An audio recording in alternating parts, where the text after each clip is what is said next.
Today's students seem more reluctant than ever before to move out of home, but is this due to personal choice or is it a matter of affordability? Bilal Ahmed Syed joins us to discuss what options students have. The housing market isn't looking too bright for students. Many face difficulties in finding affordable properties in Melbourne. We asked Monash economics student Mitch Harvey about the issue. A lot of the factors that are pushing up house prices, such as interest rates, supply shortages, investor-driven demand, are all factors that are beyond Gen Y's control. That wages are not increasing at the rate they were. They're increasing a lot slower than house prices are going up, which means that it's very difficult for Gen Y to get ahead. Mitch also says it could take students up to a decade to even afford the initial deposit. It could take 4 to 10 years to save up for a deposit on the house.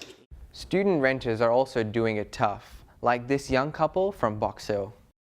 We spend most of our money on rent and other living expenses. It's really hard to find a place because we need to be so close to public transport because, we both go to school and we both need to work. We also want to be close to family and living in the same neighborhood as, where all our friends are. We don't want to move into the middle of nowhere. Oh, like wrong. It's a pipe dream at this point. Given the market in Australia, housing prices just keep going up and up. We've gotten to the point where Melbourne and Sydney are the two worst, and in the top 3 worst places to buy in the world. No one in our generation could hope to even think about buying a home. When you're buying a house, that's when you're like really ready to settle down and everything. And that's when we'll do that family thing and get more cats. Yay. We also asked a real estate agent what's in store for the future. I really don't probably see the housing market just having a bubble as such, or really bursting at any time in the near future. The most important thing you got to keep an eye on is that in excess of 15,000 people are coming to live in Melbourne per week, so they all have to live somewhere. So if you're talking more than 60,000 people, that's going to take you to the tune of over 700,000 people a year need to find somewhere to live. The patterns that I'm observing is seeing what demographics are buying those properties. A lot of the buyers that are buying, you're finding it either coming from international buyers.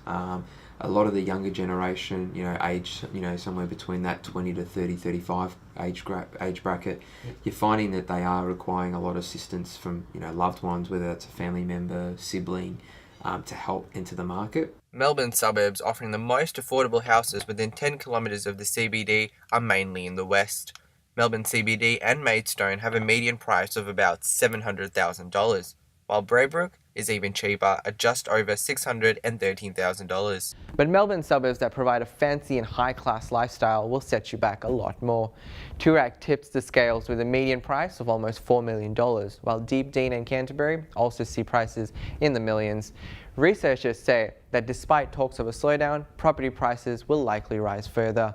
Therefore, it's all about having realistic expectations. Unfortunately, young people might not be able to buy a property close to their parents or in a stylish inner city suburb.